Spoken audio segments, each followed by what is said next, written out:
Welcome. This is Lessons for Full Spectrum Humans. This is the level 1 recording, and today is, checking my date so I get this correct, July 28th, Friday. So on level 1 today, and I'll grab my little, sorry I'm ducking off camera, sculpture for speaking. Level 1, we're going to talk all about supercoiling, and that's kind of like the backstory of what you need to know about in order to begin to apply the flying rainbow lasagna to your own DNA. So technically this is lesson 11, but someone asked me, and I'll repeat this, and I wrote this, said this in the introduction rather, not wrote. They said, what were you speaking about when you speak about this urgency, like we're giving birth? The truth is we are giving birth right now. So I don't want you to have to wait 11 weeks in order to find out about how to apply the flying rainbow lasagna to your own DNA. Because as I've said in previous webinars, even just the first two lessons of this particular semester, our DNA is constantly moving and dancing. It's not just a flat X, like a chromosome that is often taught in science class. And it is those dance movements that transport us from body to body, from train car of reality to train car of reality, from 1201 to 1202 to 1203, all along on our timeline. It's that vibrating dance of DNA that transports, or our consciousness makes us hop from one body into the next body. And learning about those dance steps is essential, like music theory, so that then eventually you can apply the flying rainbow lasagna. And we are all moving on to a new timeline or creating a new experience. This is what I call birth of a new dimension. Thank you very much. Yeah, anybody who's in here, if you don't mind, please mute, because otherwise we sometimes get feedback on the mic. So if you want me to, I'll check it out and see who's not muted, because I can mute. Here, let me do. I used to hate that too. Because here, sorry to be doing this. You're right, interrupting. Muting. I'm muting you. Oh, here we go. Mute. Muting. Thank you. Okay, muted not because we don't love you, but because it makes concerning feedback sometimes. Okay, so what we are giving birth to, what I call birth of a new dimension, that's what I call that radio show and my painting, is because the new dimension that we're giving birth to is the combination of spirit and matter. Or if you are not a person that is comfortable with the word spirit, we can call it pure energy or pure consciousness. That there is this world, like what I'm pointing to in my paintings back here, that is an unformed world of pure energy. And that world relates to this world that we are in, that is made out of hard-edged objects and people that we can touch with our 5 senses and all of the experiences that we have that we call the outer world. So basically, and in level 2, I'm going to speak about duality also, and we're going to get into the binary system and how our eyes is structured and how so much of our world is structured about duality. Just gotta drink some water. And because the flying rainbow lasagna is the tool that we can use in order to transcend duality. So a lot of people, let me grab this little sculpture down here. A lot of people, when they learn about the chakra system, they're like, I don't like the chakra system. I feel like this is a trap or some kind of constraint or something like that. I mean, I think that I've made it very clear from the first couple of lessons that this is being misapplied, that a lot of chakras are canted at an angle instead of perfectly aligned, and that this is what is creating the necessity of people having to constantly explore every single possible iteration instead of just jumping to the meat and potatoes with this, which is this central core timeline that actually transcend this level of reality, okay? So technically, when you transcend this level of reality, you become an ascended master. That if we get rid of any kind of religiosity of that term, it means that you're like a term paper that has been finalized. You've been edited, and all of the nonsense has been removed from it, all of the mistakes have been removed from it, and that is time to be finalized. So what we're talking about with this combination of spirit or pure energy or pure consciousness and matter is dissolving the membrane that says what is inside of you is separate from what is outside of you. And that membrane is the ego. The membrane is created usually in early infancy or childhood, when people develop the story of themselves, of who they are. And the ego is this boundary that separates you from the rest of the world. Now let me go into the whiteboard and I'll talk about cellular life. A long, long time ago, there used to be nothing but just undifferentiated goo with like here's some amino acids floating around in there, and just, it was just everything. It was just, that's what it was.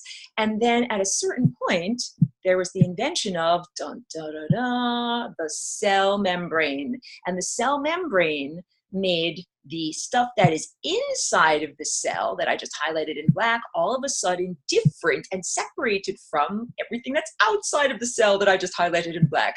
This is the intracellular goo, and this is the extracellular goo. And the whole idea of this cell membrane is that it was created, and it said, this little organism said, I am looking out for number one. I'll use my tough guy New York voice. I'm looking out for number one. I only have to care about me and what is inside of my cell membrane, and I don't have to care about metabolizing for any of this other stuff. I only need to metabolize for what's inside of here. And in many ways, this was a necessary stage of development, and it was necessary and appropriate for cell membranes to be created. However, it's not the end of the story, because we are all made of beautiful multicellular bodies. We're more than one-celled organisms. So inside of our own bodies, there are many cells, many cells, many cells. And each one of these cells has a cell membrane that says, hey, I only have to care about what's inside of me. But then at a certain point, that cell itself recognizes that all of this stuff that says, hey, this is outside of me, outside of me, outside of me, is actually connected to all of these other cells that you're connected to. So this is like starting to understand the idea of culture and society, and moving up from the levels of the very first chakra. Here, I'll just grab this instead of pulling up a picture. The very first chakra, remember, that just says, I just need to survive, and I just need to care about me, and I'm only looking out for number one. And moving up to the second chakra or energy center with mammalian emotions and the tendency to cooperate and to work together. So these are necessary levels of development. There's nothing bad or wrong about them, but you don't get stuck at one level. You move up to the next level. So same thing with your ego. We all begin with this structure that says, this is who I am. And I'm like, so you're a little baby, you're in your crib, and you're like touching your face. I feel my face. I touch the pillow. I don't feel the pillow. And you start to realize, hey, if I hit myself, this hurts, but if I hit the pillow, it doesn't hurt.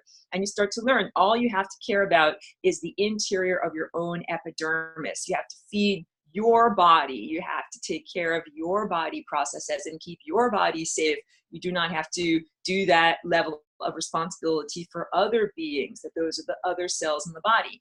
However, it is necessary to transcend that level of inner development in order to move up to the next level.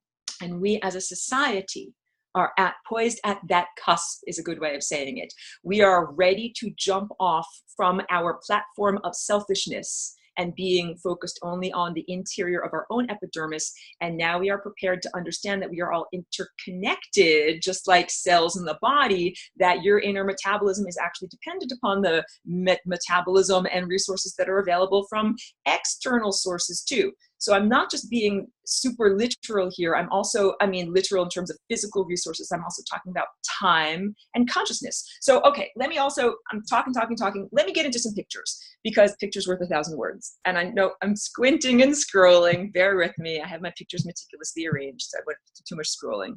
All right, so first let's start off with boom, boom, boom. Okay, so I hope you can see this. I know it's a little bit tiny. Let me see. I think it's not too tiny on the screen. And let me get the pencil so that I can write something. All right. So this is a scientific diagram. I did not draw this. And this is all about supercoiling. So this is one format of DNA in the middle. And this is one format of it when it is supercoiled, and another format of it when it is supercoiled. And supercoiled is like the analogy of a sweater that has been...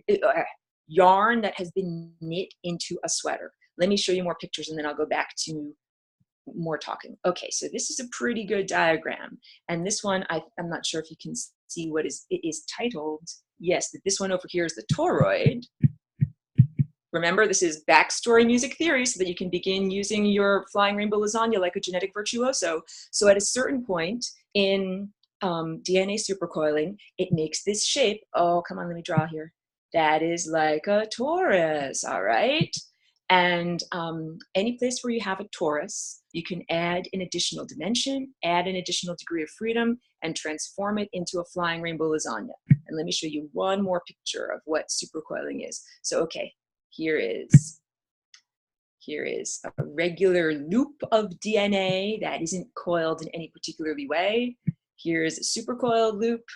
And these guys, they get, so, okay, and I'll talk about, this is scientific terminology, writhe, twist and writhe. I want to sing like that Beatles song, twist and writhe, twist and writhe. So we've got, the twist is like the fibers of, here, go back to my face. The twist is like the fibers of yarn or cotton that are made into one particular thread.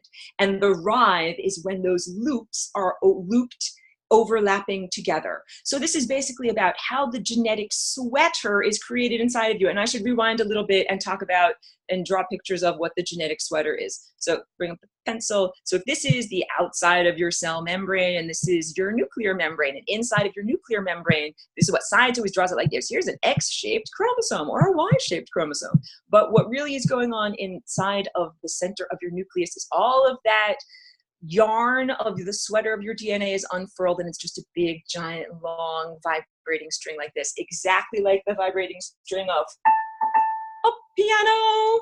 Yes, so we've got all of these vibrating strings that are inside of us for almost the entire life cycle of a cell. So if this cell lasts for, let's say, 60 years, for almost 59 of those years, it's going to be all unfurled like that, and maybe only for a very tiny portion of it does all of this get supercoiled. And the supercoiling happens in order to, it's like packing up all of your clothes so that it can fit in your carry-on luggage so that you can get on the plane. And getting on the plane in this case is the analogy of mitosis, or the cell division, the cell splitting apart. So it's only when the cell is in that specific format, in order to replicate itself, does the DNA get tightly coiled so that it can fit together effectively. For all the rest of the time of the lifespan of the cell, those strings are uncoiled. And now let's talk about RNA messengers. Go back to this. And I know I'm going fast, and I know there will be questions. I'll do Q&A. So in your DNA, let's say it's shaped like, we've got one coil that's kind of like that, and we've got another coil. Oh, I can already tell that this is not going to be the best drawing, but we'll try to do it. So there's a major groove and a minor groove, which is, again, twist and writhe. It's just like music. This little skinny, see, it almost reminds me of like, this is where, here, let me draw this. This is where, if this were like a roller coaster, that's where the roller coaster would go with the little people inside of it and would go along the roller coaster. But then there's this other area, so that would be the minor groove. And then the major groove is this wider, fatter area. And the little people in the car that goes on the roller coaster, it's kind of an apt metaphor, because RNA is this kind of little contraption that goes along the DNA like it's going along a track. And it can read what is written in the DNA. And then it can replicate it. It's kind of like making half of the teeth of one of, using my words correctly, like making the teeth of half of a zipper. And then it takes that out of the nucleus, which is like the library of the cell, and sends it on out to the protein constructors. So the whole idea is this little black blob, this RNA messenger over here, it can only read the pages of this book or these blueprints over here if the DNA is relaxed, if it is not tightly coiled. Like if it's tightly supercoiled like a slinky that's all together like this, the little RNA messengers cannot run along those tracks. And I'll use my hands also as the analogy. Like here are loops of my fingers, like loose, relaxed DNA. Here are tightly coiled springs, like a tightly coiled slinky. So when pages of the book are stuck together like this, or pages of the blueprint are curled up like this, the RNA messengers cannot effectively read that information. So this is why identical twins do not develop identical diseases, because if the notes on how to grow a horrible tumor are written in this page in here, but you keep them tightly coiled up together, then you won't grow a horrible tumor, because you can't read that. You can't create those protein blocks. But if it is relaxed and open like this, then RNA messengers can get in there and read what's going on. Let's speak about disease in a different way, not just merely creating misshapen or malformed protein blocks. Let's talk about it like train cars of reality. If this is one train car and the next one and the next one and the next one, and let's say there's a different timeline. And this blue timeline, I'm showing it splitting off like into the distance. This blue timeline goes in a different direction. And let's say these green coils, these are the coils of your DNA. Well, your DNA doing its dance is what determines your flight through time. And if you're dancing along like this, then you're going from red train car to red train car to red train car, right? But let's say that your DNA starts to do a dance in this direction that connects you to this timeline. And this is the timeline where you grow a tumor. So it is literally the dance of your DNA that dances you in a particular direction. I know also that these drawings are very rudimentary. The pen is very simple, so I can make simple stick figures. It is very much like in the time vortex here. We want to be going up and aligning with this central core timeline and possibility, but oftentimes we are drawn off and we hit the membrane of death, and the thing that makes us go off course, this is the dance of DNA. So the whole point of becoming empowered as a genetic virtuoso is that you can use the flying rainbow lasagna to reknit the sweater of your DNA. So this is only lesson 3 for the level 1 people. I don't expect you to instantaneously play music like Mozart. I'm just telling you about the possibility of it, and then as we go along, you will pick it up a lot more. I'm going to show you more pictures also to give an idea. Wait. Before I do that, let me go through the exact process of supercoiling so that you can see the torus. Squinting and scrolling. I'm squinting. This is what I'm looking for. It's not the exact picture I'm looking for, but it's pretty good. Sorry I'm taking so long, and I got one more. There we go.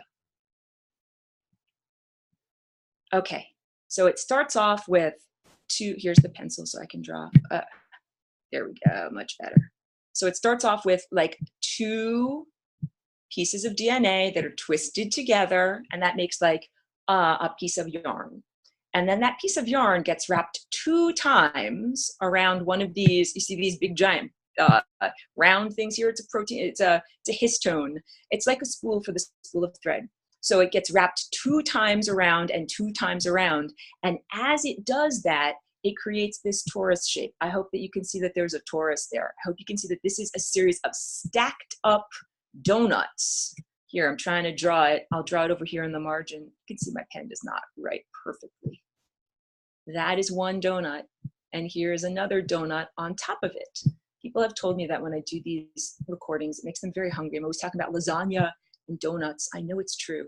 Here, so we have all of these stacked up donuts. And those donuts are absolutely analogous to my little, I'll hold it up when I get back to my face, my little yellow sculpture. Any place where you have a torus, you can make it vibrate in a higher dimensional space, and then it can turn into a flying rainbow lasagna. So if we make it vibrate or dance up and down like this stack of donuts then turns into a stack of lasagnas. And now I'm just very, very loosely drawing lasagna shapes here, and you can see how they kind of overlap too. And that overlapping is essential to understanding.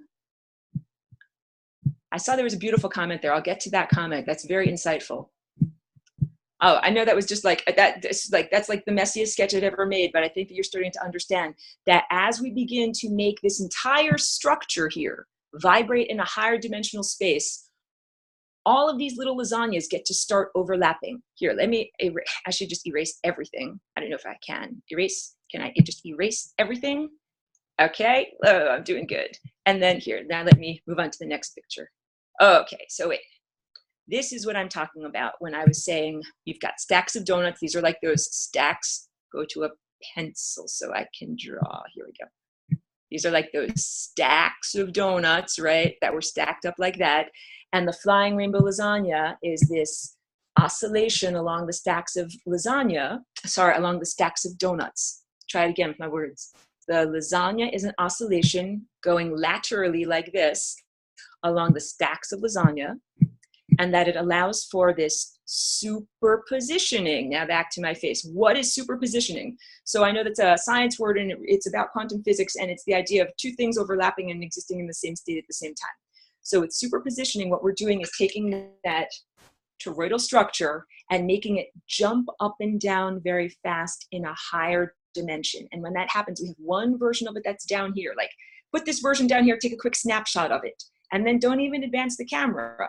Move it up here and take a quick snapshot of it. And what you end up having is overlapping versions of reality. You end up having membranes that overlap, where you can have two or more different events overlapping. You have choices to choose from. This is why I like to say the flying rainbow lasagna. Putting my sculpture down. Yes, Zephyr says convergence. That's exactly right. The flying rainbow lasagna is like a pencil with an eraser. You can erase out the things from your DNA that you do not wish to be there and write in the things that you do wish to be there. So let's say the little green squiggles of your DNA are taking you down a particular time path towards death or lack of vitality. And you're like, wait, I don't really want to be on that time path. I want to make my DNA dance in a different way. You can flying rainbow lasagna. Erase out the events that you don't wish to experience. So I'm not just talking about changes of proteins, because people in this time and place are very programmed to think genetic fatalism and genes just determine the shape of your nose or the color of your eyes. So this is not just like an exotic way that's harder than getting contact lenses to change the color of your eyes. This is not about that. But you can change the color of your eyes if you want to, but wouldn't it be more wonderful to change the vision of your eyes or your perception with your eyes, not just merely the protein structure of the color of your eyes? So this is what this is all about. Like I'm telling you that the flying rainbow lasagna is a tool for interdimensional perception and travel that's way more fun and interesting than just being able to create a free energy device and pointing to my light bulb that makes electrons flow in a wire in a non-polluting way for less expensive. Like, that's not that interesting. Oh, I wanted to use this analogy today. This is a good opportunity because this is all about the power of your imagination. Literally, if I give you a pencil with an eraser and I say, you become the author of your life. This is like when you get to be the script writer and the cinematographer and the director and the casting agent. You get to do everything. You get to be the costumer. You get to make everything look beautiful in your movie when you're the author of your own movie. So it involves your own ability to imagine and to create what you want to create. The inside becomes the outside, and then the inside becomes the outside. So let me drink a little bit of water, and then let me talk all about this silly movie that's called The Green Lantern. Like, I don't watch a lot of movies, but this is a good analogy. Because the Green Lantern, he's the superhero, and he's given a magic ring. And with the magic ring, it's like he can manifest instantaneously anything that he can imagine. So in this silly movie, he gets into some kind of a tight spot, and he imagines a car. And he gets into the car and he drives away. And it's like, that's a very limited imagination. Cars are everywhere. They're not that unusual. You know, if you get into a tight spot, just the idea of imagining a car is not that outrageous or mind-blowing. Like when you were, I mean, maybe you have to go back into being a little kid to really access your imagination. But like when you were a little kid, you probably could have drawn all sorts of things beyond just a car, or in that movie also a gun. He gets into a tight spot. He imagines a big gun that he can use to shoot his way out. Cars and guns, these are like they're very limited imaginings. Like, why don't you imagine that wings sprout out through your back and you can fly away instead of driving away in a car and observing the laws of physics? Zephyr, you totally understand. It's very boring. So the whole idea is when you become the author of your own existence, you don't have to be so boring and predictable as that silly Hollywood movie. You can use your pencil with an eraser to erase out the events that you don't wish to experience and write in the events that you do wish to experience. So all of this, I'm giving you all the backstory for how you apply the flying rainbow lasagna meditation and dance on a subcellular level to your actual existence. And I will get into how it is actually done. But first, it's just crucial to tell you that it is done, that it is possible. So, and like, I'll give you just a brief on how I do it.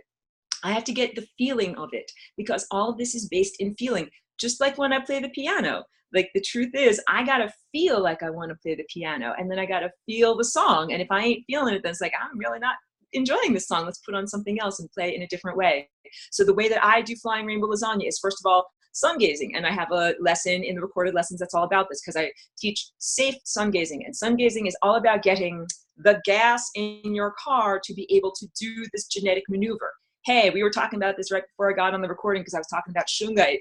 The idea that there is an actual agenda that is going around, you're not just paranoid if you think this, to reduce human awareness and to make this transformation and inner metamorphosis more difficult. And if we need access to real sunlight, then blocking out real sunlight with things like chemical aerosols in the atmosphere is an effective way to reduce reduce our food intake. But also I tell people, don't be concerned. Even if it's a cloudy day, you can still connect to the sun non-locally, because that's what this is all about. We're beginning to learn to hold the fabric of time, space, and consciousness so that we can have connections to otherworldly places, even if we don't have direct line of sight. And I had to learn this because I was living up in Humboldt County, where it's cloudy a lot of the time, especially in the wintertime. And I would sit there at the window wishing for the sunlight to come through the clouds, and it wasn't happening. So I'm like, I'm going to have to do something because this is my food. So I had to learn how to jump up and over the clouds in order to be able to connect. So part of this is sun gazing, and I practice safe sun gazing. I don't advocate that people stare at the sun with their physical eye. Rather, I advocate that you connect with the sun with your non-physical apparatus of attention, your tendril of attention that you use to attenuate. So it's a consciousness exercise of coherent thought where you have to focus. And so you can do that with your physical eyes closed, but it's like connecting this questing tendril, this elephant's trunk, to the sun and to the stellar network. The sun is like one neuron of the stellar network, which is a very, very large consciousness brain. And when we do that, then, okay, so then the other thing is I usually sit with my spine straight. I usually sit with my legs crossed, you know, Indian style. And because that kind of makes your lap is like a bowl, and I breathe in. So that's a big part of it too. I'll just put my sculpture down so that I can gesture. Sun gazing, breathing in the energy through the sinuses here is very important. And then I almost feel it coming down my throat like I'm eating a pudding. I swallow it down my throat and it goes down into my belly, your belly down here, you know, where your food goes, your tummy. And I keep on ingesting the sunlight more and more and more until it's filled up all the way up to here. I ingest it until I'm all the way up to here. And then what I do is I make an ankh shape and I send that energy back to the sun. So it's creating an endless loop. We're not disconnected from the sun, we're connected to the sun. Like I said, that's just a very brief, that's like saying, Aurora, how do you play the piano? I put my hands on the keyboard and I go like this. Like that's the basics of it. So sun gazing in order to get the gas in your car in order to actually go. And then I use wonderful music in order to inspire me. This is what I'm talking about. Like you have to feel it. You feel it. So I love people's different playlists that they've been sharing with me. Also, P.S. my whole philosophy, I want as many people as possible to do this with their DNA. This is not something that's just for me or just for special people. This is for everyone. And it means we take individual responsibility for what we are creating, because this is reality creation. You begin with your own body. You begin with the capacity to rearrange your own DNA and your own flight through time. And I'm also going to tell you, you do not require my permission to do this. It's your body. You own it. You're here in the time field through great difficulties. Getting born is very difficult. Having a body is a huge challenge. That's why, like, spirit people, quote unquote, ascended masters who don't actually have bodies or whatever, but they're trying to talk to you. Like, I'm highly suspicious of that, because if you're such a virtuoso, where's your body, right? These are our instruments. And if we are real virtuosos, we play our bodies in a way that does not harm or degrade them. And it is only the lousy musicians from 10 or 20,000 years ago that played their bodies very poorly. They smashed their guitars on stage and ended up stuck to the membrane of death, and they don't have a place to go. So I think that mostly non-physical spirit beings that are speaking are those undeveloped beings that lost their bodies and they don't actually know what they're doing. They're not actually musicians in the band that are contributing to the symphony. They're just the peanut gallery telling you what to play with your instrument. So all of that in order to say, like, you don't need permission from me. I'm just giving you a reminder. You are a completely free being. You earned the right to have a body. Here's another part of this philosophy. Yes, thank you very much, Christina. That this is like, I'm inspiring you to claim your own freedom. Like, I don't give someone else their freedom. This is your basic baseline state of what each one of us is. The only thing that we really own is our bodies. Like, the truth is, I don't own this necklace or this shirt or anything like that. But what I really own, I own my hair, I own my earlobes, I own all of the cells that are a part of this organic multicellular body. And no one else can tell me what I can and can't do with my body. And I'll make a contradiction too, because someone just mentioned the ascended masters in the chat. There are truly ascended beings. These are like beings who have graduated from this level of reality. They got through the wormhole at the center there. and they ain't here anymore. They are not in this band. They are not playing as part of this music that we are playing. They are playing a different song in a different place. So that is the whole point. Like if someone is here and they're telling you, I'm an ascended master and I'm telling you what notes to play, like there's just a basic disconnect on that whole thing. I'm sure I'll get a lot of comments about this and I might have to clarify. So the whole idea is taking radical self-responsibility. So this shape, I'm going to tell you again, this is all about dissolving boundaries, dissolving membranes, or vibrating a membrane. If this is the membrane here, we're going to make that purple dot. I'll hold it like this so you can see it better in front of my face. We're going to make that purple dot jump across the membrane back and forth so fast that it makes the membrane like no longer relevant. It's like when your cat makes you hold the door open for so long that all of the hot air goes out and all of the cold air comes in. It's like this doorway is no longer even relevant. Just like the inside is the outside and the outside is the inside. Think like a cat, all right? So this is all about you as an individual being a part of your context, because that membrane of separation, that is the membrane of ego and that narrative structure that says, I'm a different person than my environment. I am separate from all of this matter. I am separate from that guy over there and that tree over there and that molecule over there. And so what I was saying in the introduction is that Einstein gave us a little bit of a leg up, and the other quantum physicists in the early 20th century gave us a little bit of help on the ladder of consciousness getting developed higher, because they said, hey, quantum observership. When you look at stuff, it affects the stuff that you're looking at. So then you start to recognize that the act of perception, this is a collaborative action. And this is also, I mentioned also Bruce Lipton in my introduction. He is all about the idea that we need to move from the basic foundation of competition into the idea of collaboration in order to transcend our present levels of difficulty. It's like we need to get from identifying with just a one-celled organism. I only identify with me and my metabolism is only what I have to care about inside of me, to start to understand I have to care about the extracellular goo, not just the intracellular goo. So here's a good example in life. So if you run a business or any kind of thing, if you make stuff, if you make lasagnas, you got to find people to buy your lasagnas. Or if you are hungry, you need to buy food from someone that's got food. The whole idea is that we are interrelated and interdependent. And so Einstein and the quantum physicists, they said, hey, you're not actually totally separate from your environment. You're embedded within a field of time and space and consciousness, Aurora adds in, and that your mind and your perception is affecting that field. And that's for real. So that was more than 100 years ago. This is now the latest invention and the latest level of understanding, and it requires us to take profound self-responsibility, because it means that everything that's inside becomes manifested outside. And that means all inside, we're defining that as our world of hopes and dreams and desires and sub and supraconscious motivations begins to make our world, quote unquote, outside of ourselves. So this is all about taking responsibility for what you paint. And I use my artwork as an example, and I'm not just like patting myself on the back, but when I make my artwork, I make it very intentionally. I measure everything out and I use pencil lines and I fit everything together, and I make the indelible ink where I want it to be, and I erase out the pencil that I didn't know where I wanted it to be. And I mean, sometimes there might be a drip or a blob or a bubble or something like that, but mostly everything is very intentional. Very different than like a Jackson Pollock or some kind of painting where it's filled with splatters, and something that is about the paint. Thank you very much, Charlotte. You're too kind. Thank you. And it takes a lot of time and effort. And I like that it is very intentional.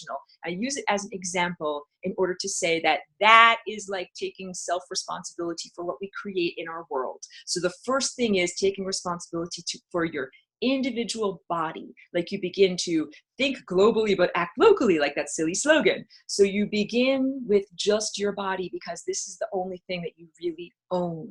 And you identify with, this is you and this is your stuff.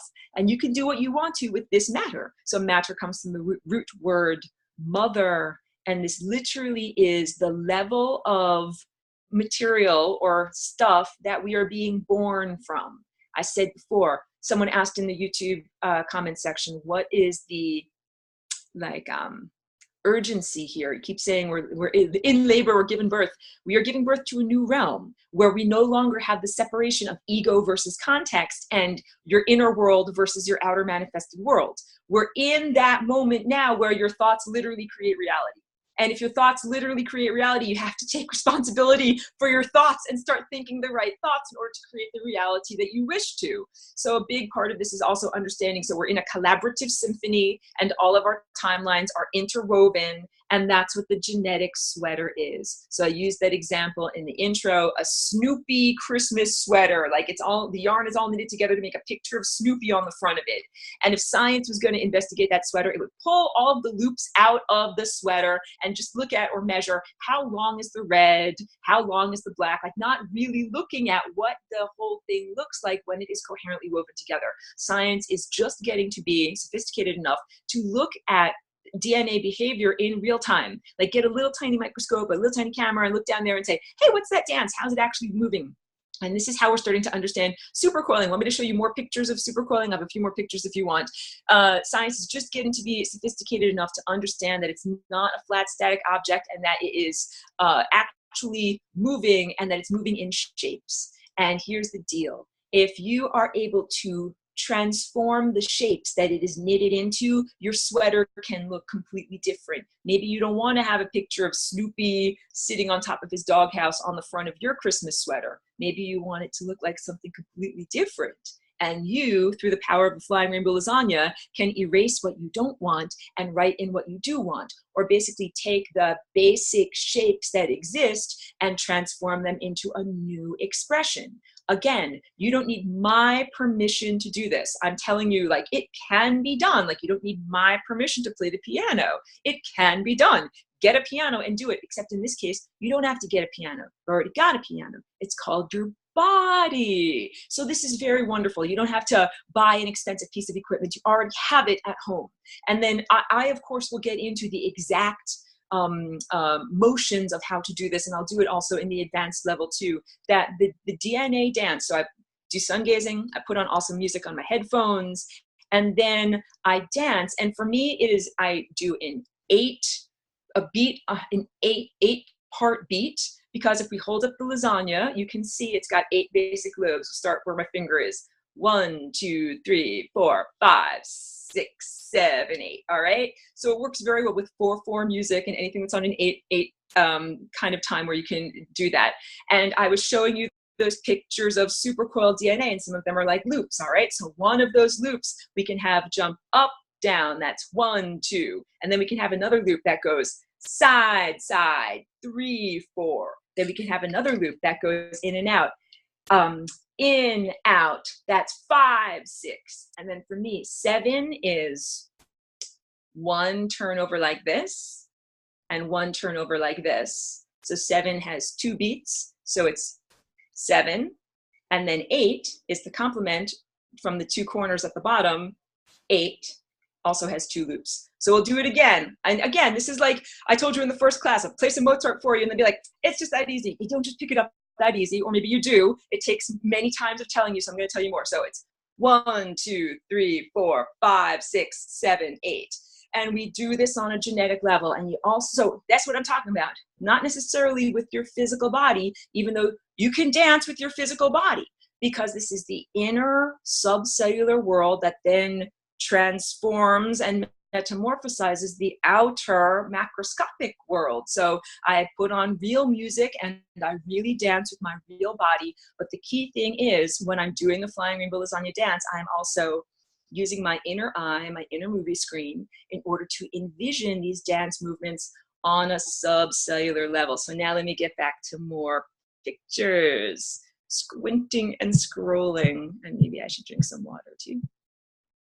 All right, hold on a minute. I'm telling you, everything is totally organized here.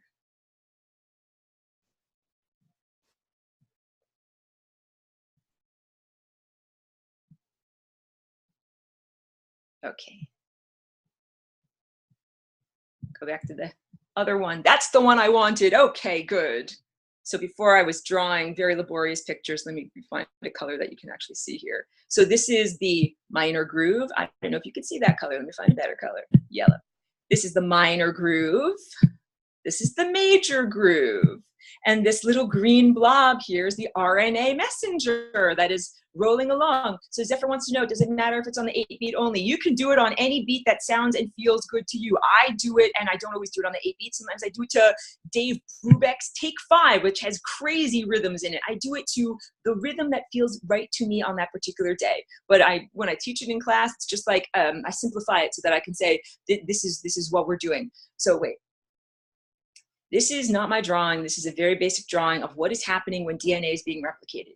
It comes along in this twisted strand over here. It gets split into this basic Y shape, which is like the zipper being unzipped. And then these extra zipper sides get created through the RNA messengers. But what you'll see is that there is, making room here, there's this whole area over here. That is not empty space. That is filled up space. It's negative space. And when I say negative, I don't mean wrong or bad or naughty or in any way undesirable. I'm talking about the space that can be filled up by somethingness. Like in your coffee cup, the negative space is the place where you put your coffee. So what I'm trying to show you is that as part of a natural aspect of DNA behavior, it splits apart and creates these negative spaces. And then, let me move on to the next picture. What you can do is add in as a placeholder the dance movement of the flying rainbow lasagna, that this is a stabilizing energetic structure. So I've described this many times, that this structure and the toroidal structure, they're created by nothing more than the whirling and twirling aspect of material in itself. Change to a different color so you can see, like a tornado. Or if we have a glass of water, and I stir it with my pencil round and around and around and around, it makes a little miniature tornado. The tornado inside of the glass is made of nothing more than water whirling and swirling amidst itself. Same thing with the flying rainbow lasagna shape and that toroidal yellow sculpture shape, that this is created by nothing more than time energy and consciousness energy whirling and swirling amidst itself. So again, it's not a magic elixir that you have to drink or something special that you have to add to yourself. It is a motion. It's a dance motion that creates an additional space and an additional dimension and an additional degree of freedom. Let me see if I've shown you all the pictures that I got here that I wanted to show you. Yes. When I say, when you add an additional dimension, you gain an additional degree of freedom. That's math talk for exactly if you fold something into a higher dimensional state, it can express more behaviors and more combinations than it could in the past. So hold on a second. Let me put this down. Let me drink a little bit of water. And then I know there's lots of wonderful comments that I have not even been responding to effectively. Let me go through the comments. And like I said, also, I know that sometimes I do some of these presentations and it's a little bit non-linear, but the lessons make sense in a linear sense. I'm not just repeating or regurgitating what I do in the lessons. And also, I'm trying to give the most relevant information to our transformative process of what we're going through right now. So basically, the idea is this is a tool for self-empowerment and on a genetic level and becoming the auteur, the screenwriter for your life so that you can write out diseases, write out accidents. Yes, this person is saying, I don't believe in junk DNA. That's exactly what this is about. Science calls junk DNA all of the DNA that it can't understand. That's like saying, if you could only play certain notes on the piano, like I'm only allowed to play these notes. I'm not allowed to touch any of the black keys. The black keys are junk keys. I only play with the white keys. Like that's not right, because there's a whole instrument here that has both the white keys and the black keys on it. I'm joking, because I knew someone who was learning the piano from this piano teacher that wanted to just keep it simple. So he was only teaching him songs that were with the keys that are white. And I was saying to him, like, hey, you can play this song like this. And he's like, I'm not allowed to play with those black keys yet. I'm like, how can you learn a song if you're not allowed to use all of the parts of your instrument? So this is the whole silly thing. So, oh my goodness, there's so many wonderful comments here. Let me scroll back to the beginning and actually get going. And I know I make squinty, scrolly faces. Okay. All right.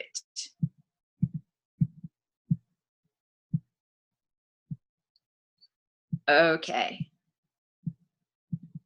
Sorry, I'm taking so much to scroll.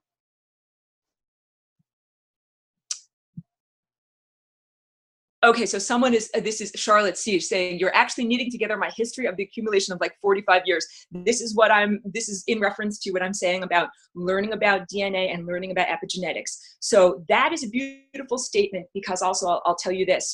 I look at the flying rainbow lasagna as a seed crystal. If you've ever done this little science experiment where you make a super saturated solution like sugar water or salt water, and it holds as much solids in the solution as it possibly can, and then at a certain point, you drop one single little crystal into the center of that supersaturated solution, and the entire thing crystallizes around that central, thing that you just created, that you just added to it. That is what the flying rainbow lasagna is for a lot of people. That for many people, they've been doing the self-cultivation, the inner work for many decades, for their entire consciousness existence. And that once they're super saturated, this little seed crystal drops into their mind and everything else crystallizes around it. And I keep on trying to tell people, like, I'm not any kind of an overlord of consciousness. I'm really here like a musician that is looking for other cool musicians to jam with, and I want everyone to be able to play their instrument well and access the flying rainbow lasagna and use it for their own music to make it better. So this is, I mean, like, if people think that I'm trying to give this to you to control your mind in any kind of way, I respect your skepticism, but it's the complete antithesis, opposite of what I'm trying to do. So Charlotte says, we all want to be the best self possible. That is exactly right. That is that whole idea of aligning with the central tent pole of your existence as opposed to the peripheral selves, like I was speaking about in the previous webinars. Yes, we got problems with aerosols, and there are good things that we can do in order to try to clear them out. There's orgonite and other things that you can put in your immediate environment, but we really need to end the entire process. Yeah, so Zephyr is saying there's no consciousness superior to your own. And a really important part of that little sculpture, the little, it has, because I call it a map, as part of this map, there's that central convergence point, and there is that path of least likelihood. It means that each one of us has this as an inevitability. It's like saying each one of us has a heart with an aorta, that you have to have that in order to be alive. You have that central path of least likelihood. It is part of who you are. It is part of being alive. And that is truthful for every single human here. So the idea is, if you just kept circulating around and around and around endlessly, at a certain point, yes, you would inevitably reach that level of perfection. That's like saying, if you endlessly type on a typewriter, eventually you'll end up with the book War and Peace. Like, yes, it'll just take a really, really long time. So now we are at that level of human development where we can transcend the look at every single iteration way of doing things, and we can work in a much more coherent fashion. So, okay. Scrolling and looking at more questions. The concept of the impeccable mind. Exactly. So I know that goes back to like some kind of esoteric books from Carlos Castaneda, but it's the idea that your mind is putting you on a particular timeline and causing you to travel in a particular direction. And this is really truthful, but it's not just your mind, it's also your emotional state, it's your belief system, it's an inner structure. And this is what the ancient Egyptians spoke about when they spoke about or taught about what happens upon death, that you have created your bark, like your raft. And your raft is your idea system, your belief system. And then you see if your raft will hold water or if it's going to sink on down. You don't get to make it across the vast reaches of time, space, and consciousness that you're trying to move across. So this person says impeccability is having the knowledge that you are creating your own reality. That's exactly right. That is literally what magic is. It is that we are using our consciousness, our perception, our inner energy to create the outer world. That it doesn't get any more profound and magical and wonderful than that.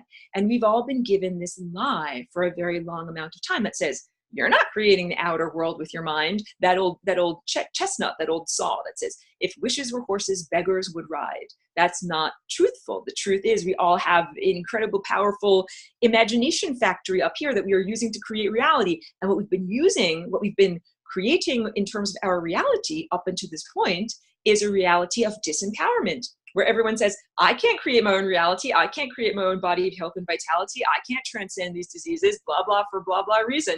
And now it's like, wait, flying rainbow lasagna means you can actually. You got a pencil with an eraser, and now you can rewrite the script and turn it into the things that you want it to be.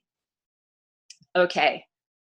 So this is questions about the beat on here. Let me go back to my face or make sure you can see my face. Questions about the beat on doing the flying rainbow lasagna. I always say that I use myself as a template or as an example, but you got to do it in a way that sounds and feels right to you. And everybody's got their individualized fingerprints. Your DNA is individual to you. So I dance in a way that feels right for my body and that feels right for my cell structure and for my DNA structure. And I would encourage everyone to dance in a way that feels right to them and their cell structure. So I have some jazz songs that I really like that have a good beat, and I have some like Rage Against the Machine songs that I like that have the same type of driving energy that makes me feel like making my DNA dance. And a huge part of the dance of DNA is the emotional state. Like when we go into a locked down, like a fear state, our DNA literally goes into a different shape than when we are feeling happy and comfortable and relaxed. That we're literally driving down different pathways dependent upon what our inner emotional realm is. So if you are not loving 4/4 time, or if you're not loving counting around like an 8-fold type of dance, you don't have to do that. And the way that I've been, because when we do this dance of Flying Rainbow Lasagna, again, we're all interconnected. I'm not just me dancing in my own little patio. I'm connecting to all of the microbes inside of my tummy, all of the, think about what's in the air. It's full of microbes. It's full of yeasts. Everything that is inside of us is still outside of us. This is part of my experience when I do the Flying Rainbow Lasagna of recognizing the dissolving of that membrane of separation.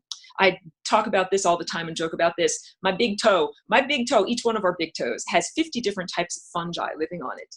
Literally, science has measured this. And so if I'm sitting with my bare foot on my garden, on the garden soil out there, then literally there's no difference between me and the earth. It goes me to my big toe and the fungi and everything that's on the exterior of my big toe.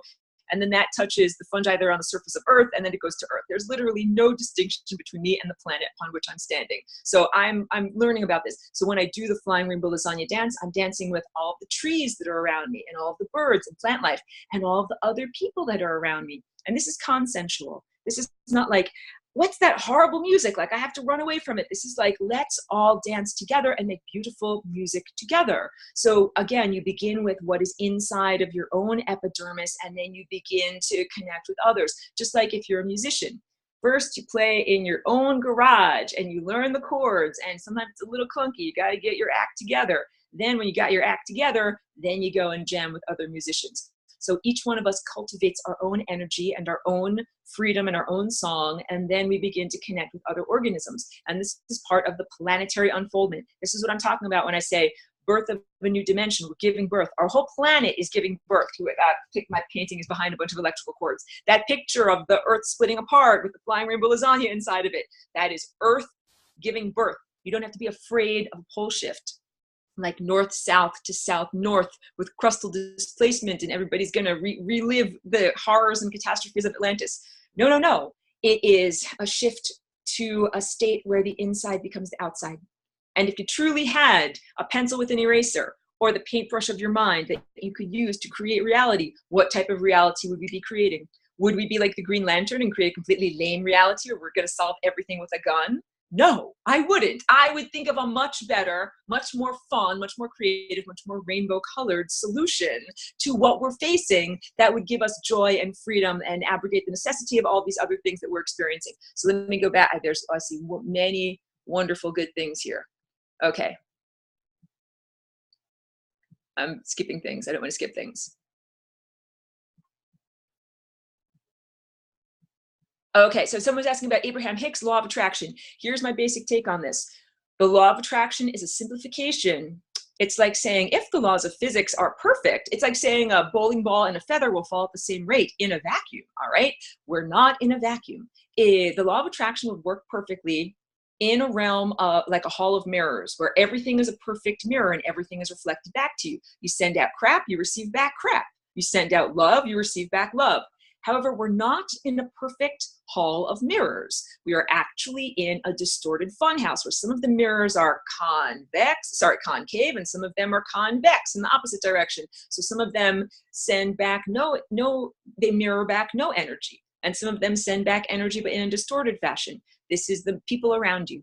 The people around you are the mirrors in this distorted funhouse. And you can be a super good person sending out lots of super good energy. And if you're surrounded by distorted mirrors, they might not mirror back that wonderful energy to you. So if you're finding out, if you're a wonderful musician or artist or healer or creative person, and you're surrounded by people who don't love and celebrate you and send that energy back to you, find a better place, because you're surrounded by distorted mirrors. So this is how we can understand also, like we're like plants that are in a meadow. We are not individual lone blades of grass. I'm not a lone blade of grass that grows out of a field of mud and I just stand up on my own all like this. Plants in a meadow all interact and they all support one another, and they all share elements along the root structure, along the mycelium. They share carbon and nitrogen and all sorts of other information and pheromones. So the whole point is we're part of a social structure.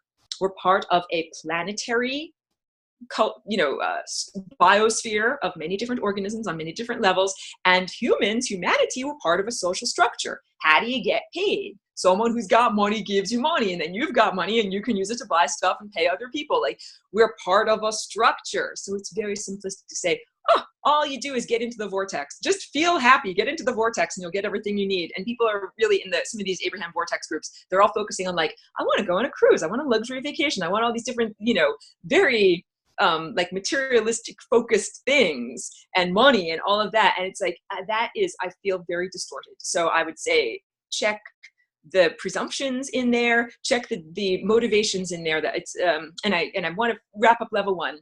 Check the motivations of why you would be motivated to want to go on a cruise or have some lavish thing that is beyond health and vitality and getting everything that we need. So yeah, I mean, this person makes a very good point. He says, you're in a matrix where everything possible works. This is the truth. We are in a matrix. We are in an artificial simulacrum, not just a natural environment that is running unimpeded. And we are also the distortions of the funhouse with the mirrors. We're facing a world that is distorted by the practices that I call dark magic. It's a form of actual technology that diverts and reconstructs energy on a genetic level. It hijacks the natural dance patterns of our DNA, and it can make some people dance into the brick wall of death.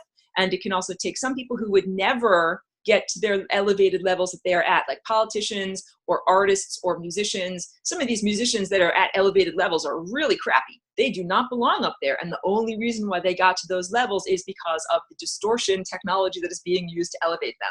So, Candace asks, is this a form of harmonic transmutation? That's a beautiful phrase. I'm not sure what the question was in reference to, but yes, I would say this shape is a harmonic shape, meaning just like if you look up, all of these shapes back here, they are harmonic in the sense that they are nested circles and spheres. And harmonic music, this means, hey, I just made a bunch of nested sound waves that sound pretty because they're nested together and they're proportionally correct. And if I make sound waves that aren't nested and they're not proportionally correct, that sounds ugly. Those aren't nested sound waves. That's a bunch of noise. So what we're doing is essentially using the flying rainbow lasagna to make our light body, our time body, our consciousness body more coherent like laser light. Instead of light that spreads itself apart, it's light that stays together because all the peaks and troughs are harmonically connected together. Let me just go back here. Question from Kimmy. Do we need to take into consideration the ancestral memories within the DNA as we are oscillating to create flying rainbow lasagna? What a beautiful question. You don't have to directly consider them. So for example, if your ancestors were enslaved, you don't literally have to say, now I'm going to do the flying rainbow lasagna and I'm going to heal that sense of enslavement of my ancient ancestors. I would say, just like dropping a pebble onto the surface of a pond and those ripples spread forward through time and backward through time. When you heal your own body, when you focus on your own interior space, the healing and freedom that you achieve as a consciousness reverberates backwards into your ancestors and reverberates forwards into your descendants. Even if you don't have physical children, it reverberates forwards into humanity's future. Like, you don't have to be totally literal. I don't think that the scientist Newton had physical babies, but his ideas have affected our minds for many hundreds of years later. This is what I'm talking about. So the healing, if you do a profound healing for yourself right now, then you can send that healing backwards through time into the ancestors. That literally, this is epigenetics, the idea that we receive from previous generations this information. And I'll go, let me just drink a little bit of water. The analogy of a meadow, plants in a meadow. So each year in a meadow, the plants experience different different weather patterns and different resources and different challenges. And each year the plants write into their genetic code, hey, this is what you have to do in order to survive in this meadow. But the information that came from previous generations might not be relevant to today or this year's weather patterns. Like you might get information from drought, years of drought, where they said, save water, whatever you do, save water. But you're like, I'm a blade of grass that's here right now. And I don't know, I'm looking around and it seems like there's plenty of water. Even though my internal genetic code is saying save water, there's plenty of water. So at a certain point, you have to recognize that the messages that come from ancient ancestors might not be applicable to this moment now. And I definitely know that we're all experiencing that culturally, in that the value system of the previous generation, even 1 or 2 generations ago, that basically says, work hard for a company, work there for 40 years, retire and get your pension, then go on a journey and explore the world. That is not an effective approach. That is like save water because we're going to have a drought. That was the effective approach in the late 1800s and early 1900s. That's not the right thing to do now, because if you think you're going to work for one company for 45 years and then retire on your pension, you're going to get totally shafted and never get an opportunity to experience life. So you got to do what you know is right for you now. However, if you start to do that, if you start to transform on a genetic level, I predict that you will probably face backlash from your ancestors, even from immediate previous generations, who might say, look at you, who do you think you are to act differently than me? And also I tell people, when you start to flying rainbow lasagna, when you start to do this dance, it's like pulling the levers of your own control apparatus mechanism. It's like pushing your own buttons. It's like programming your own computer. And all of these innate limitations might come up and say, wait, don't press that button. Don't pull that lever. You're not allowed to do that. Who do you think you are? And you have to climb over all of those limitations. Yeah. And that's why I give you permission, even though I don't have to give you permission. Let's say I remind you that you have permission. This is your body that you earned through getting born and through being here. And you're not owned by your mommy and your daddy, and you're not owned by your government. You're not owned by your religion. And you're not owned by your culture. You're not owned by the people that looked like you or had the same skin color as you or had the same religion as you. You are free to do what you want to do with your body and with your instrument in this time and place. And what I would wish is for each person to have radical healing. Like if you come from a oppressed culture, if the people that you look like in previous generations, if they were enslaved or if they were harmed or if they were tortured, I pray for you in this generation to be able to be free of that trauma, so that you are not passing it down as reverberations to further future generations. And the more of us that do that, the better the music and the symphony becomes. I'm just going to do a few more questions and then I'm going to end complete level 1. All right. This is a very good, okay. DNA is made of 10 billion gigabyte of information, and old department memory is inevitable.